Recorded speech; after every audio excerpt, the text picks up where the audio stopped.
حسن صاحب، IMF کی director communication جولی کوزیک نے کہا کہ بانی PTI کا خط لکھنا سیاسی معاملہ ہے، اس پر تبصرہ بھی نہیں کروں گی، جبکہ سابق وزیر خزانہ اسحاق ڈار نے کہا ہے کہ بانی PTI کا IMF کو خط لکھنا ملک کی سلامتی کو خطرے میں ڈالنا ہے، تحریک انصاف ملک دشمنی ثابت کر رہی ہے۔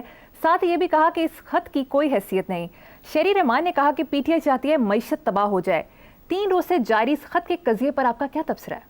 تبصرہ یار کیا کرنا ہے، شہری رحمان تو پڑھی لکھی ہے، اسحاق ڈار کو تو چھوڑو، لاہور پورا جانتا ہے اس کی بیک گراؤنڈ، تو نہیں جاتا اندر سے بندے۔ میرے دادا اللہ بخشے کہا کرتے تھے کہ تمول یعنی ایفلوئنس، پیسہ، خوشحالی، تمول اور تعلیم 3 نسلوں کے بعد نکھر کے آتا ہے سامنے۔ یہ سیاست نہیں ہے، یہ سرکس ہے، یہ نوٹنکی ہے، اور یہ جوکرز ہیں، یہ مسخرے ہیں۔ مثلا یعنی کن کو بیوقوف بنا رہے ہیں؟ یہ مجھے بھی، آپ کو بھی، اس ملک کے عوام کو دھوکہ دے رہے ہیں، فراڈ کر رہے ہیں، دھول اڑا رہے ہیں۔ پوچھو کیسے؟ پہلی بات تو یہ ہے کہ ایسے ادارے IMF جیسے ایسے خطوط پہ نہیں چلتے۔ عمران خان نے خط لکھ دیا IMF یوں، چپڑکن آتی ہو، ہوش کرو۔ IMF کے پیچھے ایک مکمل فلسفی ہے۔ یہ مہذب اور طاقتور دنیا کا ایک خفیہ ہتھیار ہے جو دیکھنے میں کاروبار لگتا ہے۔ بے شرم ڈھیٹ، یا جاہل بہت ہیں یا منافق بہت ہیں۔ اچھا، دوسری بات، یہ جو بات آپ نے کی ہے بڑی انٹرسٹنگ ہے کہ ایک طرف تو وہ کہہ رہا ہے کہ ملک کی سلامتی کو خطرہ۔ او بھائی، مشرقی پاکستان سے بڑا خطرہ جو بنگلہ دیش کہلاتا ہے اور تم سے آگے جا چکا ہے۔ منافق، ملک کی سلامتی کے لیے خطرہ، ہر روز ہی خطرہ ہوتا ہے۔ کوئی دیکھو، فال آف ڈھاکہ سے بڑا خطرہ، ہم الحمدللہ وہ بھی سروائیو کر گئے۔ منافقت ہے، گندگی ہے۔ اچھا، ساتھ ہی یہ بھی کہہ رہا ہے کہ خط کی کوئی حیثیت نہیں۔ وہ اگر حیثیت نہیں تو ٹپ کیوں رہے ہیں تم؟ کیوں پھدکتے ہو؟ کیوں لوگوں کو کنفیوز کرتے ہو؟ یہ خط ہے، سبحان اللہ یار، جیل میں بیٹھے ہوئے عمران خان کے خط سے IMF، ہوش کرو، تم تو چارٹرڈ اکاؤنٹنٹ یا پتہ نہیں کوئی اس طرح کے ہو۔ انٹرنیشنل مانیٹری فنڈ، اس کی تاریخ کیا ہے؟ تمہیں تو یہ بھی نہیں پتا ہونا کرنسی نوٹ کی تاریخ کیا ہے۔ ابتدا میں اس کے پیچھے کتنا گولڈ ریزرو ضروری ہوتا تھا، کیسے بتدریج گھٹتا گیا، روتھ شیلڈ فیملی کا اس میں رول کیا ہے۔ ان پڑھ سے، جاہل سے لوگ آ کے اب لوگوں کو ایکسپلائٹ کرنے لگ جاتے ہیں۔ اچھا، یعنی ایک طرف کہہ رہا ہے کہ اس کی کوئی حیثیت نہیں، دوسرے پاسے کہہ رہے ہیں، یہ مطلب ہے ڈرامے نے، یہ جھوٹے نے، یہ منافق نے۔ اچھا، دوسری طرف ہمارے ماشاءاللہ جو سیاسی، اقتصادی، صحافتی افلاطون، سقراط، بقراط، ارسطو، سارتھ، کانٹ، نیتشے، یہ دور دور کی کوڑیاں لا رہے ہیں، ککھ نہیں پتا ہوئے۔ کبھی IMF کو سمجھنے کی تو کوشش کر لو، IMF ہے کیا؟ یہ کاروبار نہیں، یہ ہتھیار ہے جو وہ اپنی مرضی سے، عمران دا خط تسی اور 50 کٹھے کر لو کیا اس۔ اچھا، آخر پہ بات کو سمجھنے کے لیے سنو ذرا، یہ فراڈ ہے کیا؟ 2 شعر سناتا ہوں، ایکسپلین بھی کروں گا، ضروری ہے۔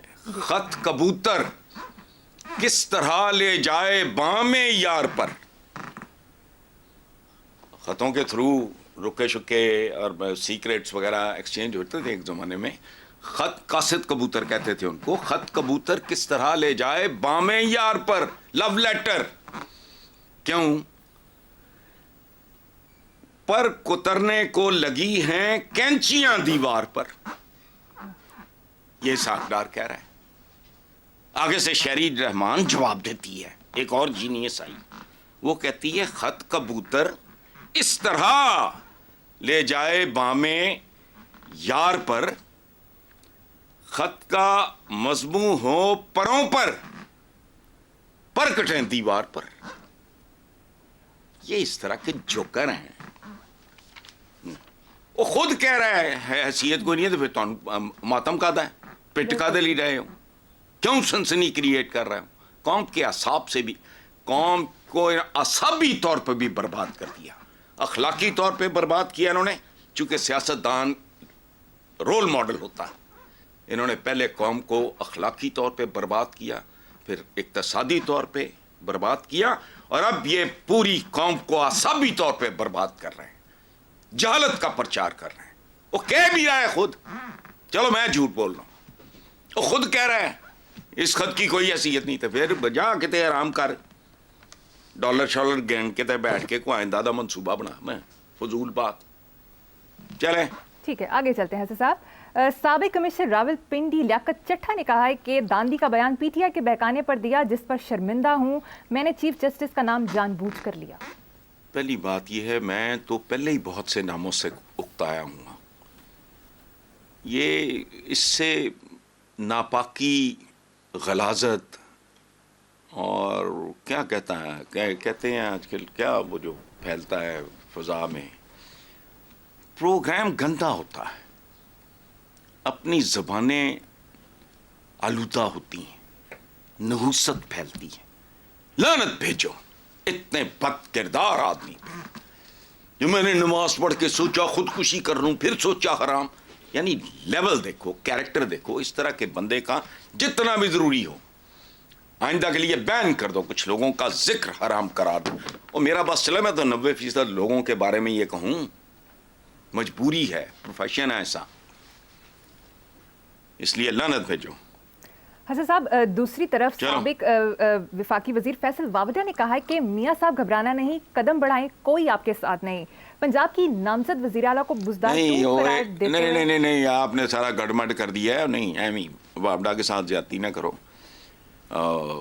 سمارٹ بات کرنے والا آدمی ہے وہ. ایک زمانے میں نعرہ نورا, یہ خود ہی نعرے فلوٹ کرتے ہیں, کیا قدم بڑھاؤ نواز شریف ہم تمہارے ساتھ ہیں. نواز شریف نے خود کہہ دیا تھا کہ جدو میں پیچھے مڑ کے دیکھا تو بندہ ہی کوئی نہیں سی جدو ان دوڑنا پہ آیا تو. اچھا, تو اب تو خیر سوال, ان کا سایہ بھی ان کا ساتھ چھوڑ چکا ہے. مریم, یہ تو ان کی تشریف آوری سے پہلے سنگ سکیا میرا کہہ کے کہ ختم, یہ آئے گا بلف کال ہو جائے گا. ہو گیا, وہ جون جولائی کی دھوپ اور برف کا بلاک, یہ تو کہانی ان لوگوں کی تو ختم ہے. اچھا, اب خوبصورت بات جو بزدار 2,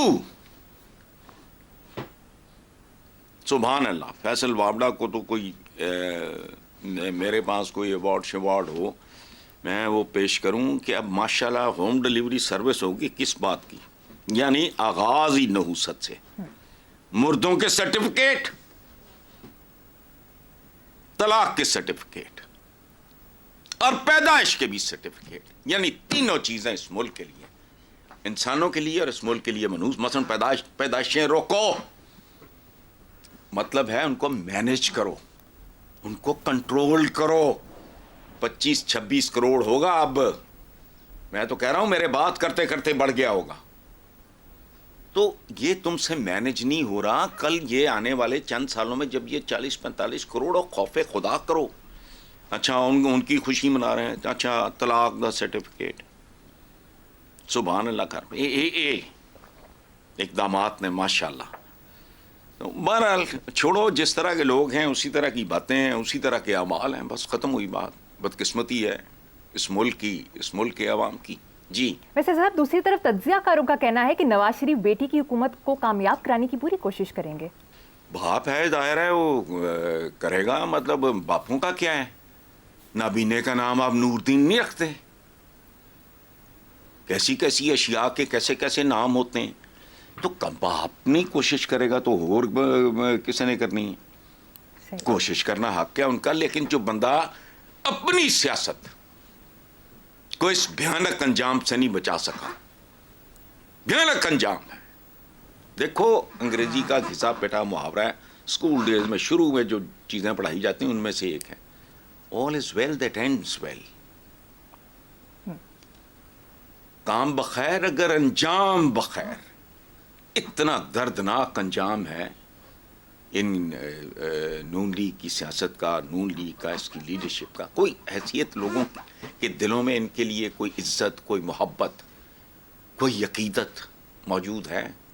دیانتداری سے کوئی جواب نہ دینا، مجھے اپنے آپ سے پوچھو، پتہ لگ جائے گا۔ تو کامیاب کرانے کی، اچھا وہ آپ نہیں کامیاب تھے، سیاست ان کی ایسے ہے جیسے اللہ معاف کرے کو پتہ نہیں ماؤنٹ ایوریسٹ سے کو گاڑی لڑک کے نیچے آ جائے، یہ تو حال ہے ان کا، ٹھیک ہے تو پلے ہے ککھ نہیں۔ چلو حسن صاحب، اخباری خبر کے مطابق نامزد وزیر اعلیٰ پنجاب مریم نواز نے رمضان میں مستحق افراد کو بڑا ریلیف دینے کا فیصلہ کیا ہے۔ چیف سیکرٹری کو سستی اشیاء کے لیے صوبے میں رمضان بازار بحال کرنے کی ہدایت کی ہے۔ آپ نئی وزیر اعلیٰ پنجاب کی گورننس کے بارے میں کیا رائے رکھتے ہیں؟ کیا وہ ڈیلیور کر پائیں گی یا ڈیزاسٹر؟ یار ابھی گورننس اٹس ٹو ارلی۔ ایک minute Maryam, it is too early, اور یہ گورننس ہے، یہ گورننس ہے، یہ پی ٹی آئی کے لنگر ہیں، اس سے ملتی جلتی چیز ہے، وہ بھی کوئی کام تھا؟ یہ وہ لوگ ہیں، یہ وہ لوگ، یہ وہ ذہنیت ہے، یہ وہ روحیں ہیں جو پہلے مستحق افراد پیدا کرتی ہیں، پھر ان کے آگے ٹکڑے پھینکتی ہیں۔ یہ خریداری کی قسمیں ہیں، یہ پولیٹیکل شاپنگ ہے۔ ان کو بھوکا رکھو، پھر ان کو روٹی دو۔ مستحق افراد، ملک کا نام اسلامی جمہوریہ پاکستان، کہ جی یہ اسلام کا کے نام پہ بنا ہے اور فلانا۔ خدا کا خوف کرو ظالموں، وہ کون لوگ تھے؟ وہ کون لوگ تھے؟ یا یہ کتابیں فرق کرو، وہ کون لوگ تھے جو کہتے تھے کہ درجلہ کے کنارے کتا ہے، ادھر بندہ بھوکا ہے؟ یہ ٹوپی ڈرامے ہیں سارے۔ پہلے مستحق افراد پیدا کرتے ہیں کروڑوں کے حساب سے، پھر ان کو نوالے پھینکتے ہیں ان کے آگے، وہ ختم ہو گئی بات۔ تو یہ ایک عامیانہ سی بات ہے۔ گورننس بہت بڑا لفظ ہے، اور ایک بات یاد رکھنا، یہ بھی سن لیں، یہ بھی سن لیں، اور باقی جو سکرات بکرات ہے وہ بھی سن لیں۔ پاکستان اچھی گورننس کی حدود سے نکل چکا ہے۔ اس ملک میں چلے گی تو صرف کریٹو گورننس۔ کریٹیوٹی ہمارے درمیان اتنی ہے کہ ہم ماشاءاللہ آبادی بڑھانے کے بعد، یاد رکھنا گڈ گورننس بھی، یہ تو گڈ کے بھی قابل نہیں ہے، گڈ گورننس بھی، مارک مائی ورڈز۔ یہ میں ڈرائنگ روم کی گپ شپ نہیں کرتا، جب میں بات اتنا زور دے کے کرتا ہوں، میرے منہ پہ آ سکتی ہے کل۔ گڈ گورننس پاکستان کا کچھ نہیں بگاڑ سکتی، only and only creative governance. اور کریٹیوٹی، یہ تو بانج لوگ ہیں، یہ تو پتھر کے بوتے ہیں، انہوں نے کیا کریٹو ہونا ہے؟ کریٹو گورننس، یہ لفظ سنا نہیں ہوگا انہوں نے کبھی۔ گڈ گورننس، گڈ گورننس، وہ گڈ گورننس وہاں ہوتی ہے جہاں نارمل ہو صورتحال۔ یہ بدترین زوال کا آخری حد تک پہنچے ہوئے لوگ ہیں ہم۔ گڈ گورننس اس کا کیا بگاڑ دے گی؟ مجھے یہ بتاؤ۔ گڈ گورننس لفظ ویسے آ جاتے ہیں، اس کو چپڑ چپڑ چبانے لگتے ہیں، بس سمجھ ہوتی نہیں۔ کریٹو گورننس، اور وہ رسکی ہوگی، یہ کوئی شیر دل کرے یہ نہیں کر سکتے، کر ہی نہیں سکتے۔ بالکل درست۔ اب بول تو کریٹیوٹی ان کے قریب سے نہیں گزری، یہ سمجھتے ہیں کوئی خیر چھوڑو یار۔